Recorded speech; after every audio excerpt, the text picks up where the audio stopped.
আজ শেয়ার করব চিকেনের একটা দুর্দান্ত স্বাদের রেসিপি, যেটা দিয়ে ভাত, রুটি, লুচি, পরোটা, স্যান্ডউইচ সমস্ত কিছু দিয়েই খেতে লাগবে অসাধারণ। একবার খেলে বাচ্চা থেকে বড় সকলেই চিকেন দেখলেই এই রেসিপিটাই খেতে চাইবে, এটা আমি গ্যারান্টি দিয়ে বলতে পারি। আর ঘরে থাকা সামান্য দুই একটা উপকরণ দিয়েই তৈরি হয়ে যাবে। নমস্কার বন্ধুরা, শ্বশুর বৌমা রান্নাঘর অ্যান্ড ব্লগ চ্যানেলে সকলকে স্বাগত। তাহলে কি করে তৈরি করব সেটাই দেখে নেওয়া যাক। এইখানে আমি চিকেন নিয়েছি, চিকেনটাকে একদম ছোট ছোট করে কেটে নিয়েছি, ভালো করে জল দিয়ে ধুয়ে জলটাকে ঝরিয়ে রেখেছি। আর এই রেসিপিটা তৈরি করতে বোনলেস চিকেনের প্রয়োজন। এবার এর মধ্যে আমি কিছু উপকরণ অ্যাড করব। যেমন এখানে দিয়ে দিচ্ছি পরিমাণ অনুযায়ী লবণ, দেব বড় চামচের 1 চা চামচ আদা বাটা, 1 চা চামচ রসুন বাটা। চিকেনের পরিমাণ অনুযায়ী এগুলো একটু কম বেশি ব্যবহার করতে হবে। দিয়ে দিচ্ছি পেস্ট করে নেওয়া ঝালের জন্য কাঁচা লঙ্কা।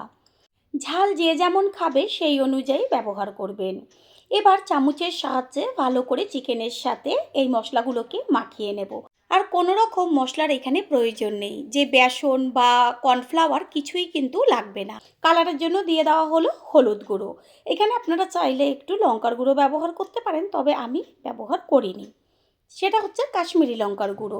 যেহেতু ঝালের জন্য কাঁচা লঙ্কা দিয়েছি, ভালো করে মেখে 5 মিনিট রেস্টে রেখে দেব। 5 মিনিট বাদে ফিরে এসে গ্যাসের ওভেনে কড়াই বসিয়ে কড়াইটা গরম করে নেব। আর এতে দিয়ে দিয়েছি সাদা তেল।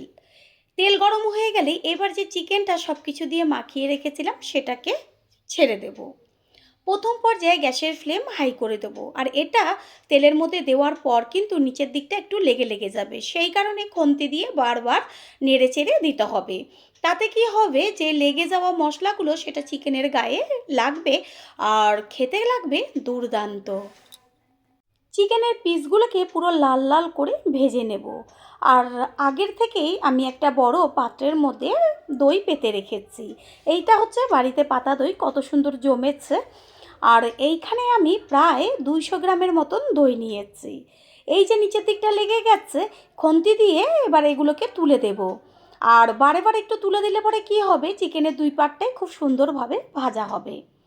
চিকেনটা এমনভাবে ভাজতে হবে ভাজাতেই যেন সিদ্ধ হয়ে যায়। আর যেহেতু একদম ছোট ছোট, সেই কারণে সিদ্ধ হতে তো বেশি সময় লাগবে না। ঠিক যেরকমভাবে দেখা যাচ্ছে লাল লাল, ঠিক সেইভাবেই ভাজতে হবে। পুরনো বন্ধুদের সবসময় আমাদের পাশে এইভাবে ভালোবেসে সাপোর্ট করার জন্য অনেক অনেক ভালোবাসা। চিকেনগুলো একদম ভাজা হয়ে গেছে, এবার এগুলোকে কড়াই থেকে তুলে নেব। রেসিপিটা যখনই তৈরি করবেন একটু বেশি পরিমাণে তৈরি করবেন, না হলে কিন্তু নিজেই ভাগে পাবেন না। একটা বড় সাইজের বোলের মধ্যে নিয়ে নিচ্ছি যে টক দইটা আমি পেতে রেখেছিলাম, সেই দই। দইটা একটু বেশি ব্যবহার করলে কি হবে, রেসিপিটা বেশি টেস্টি হবে। এইখানে সম্পূর্ণ দইটাই আমি ঢেলে দেব। দইয়ের মধ্যে দেব বিট লবণ, এখানে আপনারা সাদা লবণও ব্যবহার করতে পারেন।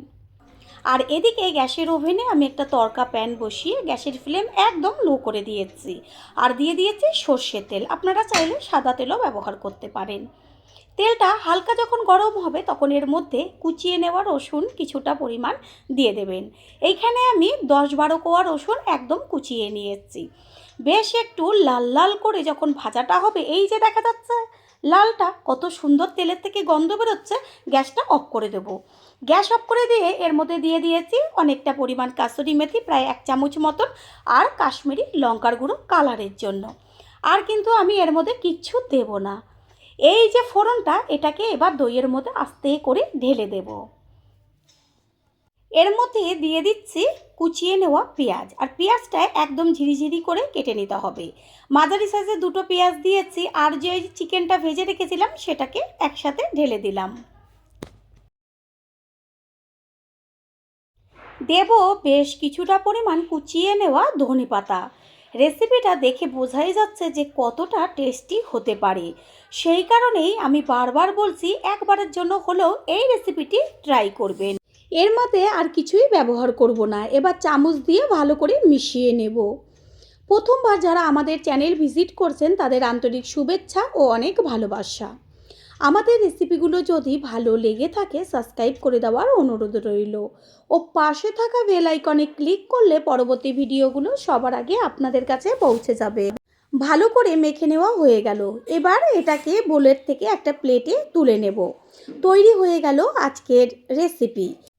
এই একটা রেসিপি দিয়েই সমস্ত কিছুই আপনারা খেতে পারবেন, ভাত, রুটি, লুচি, পরোটা, স্যান্ডউইচ।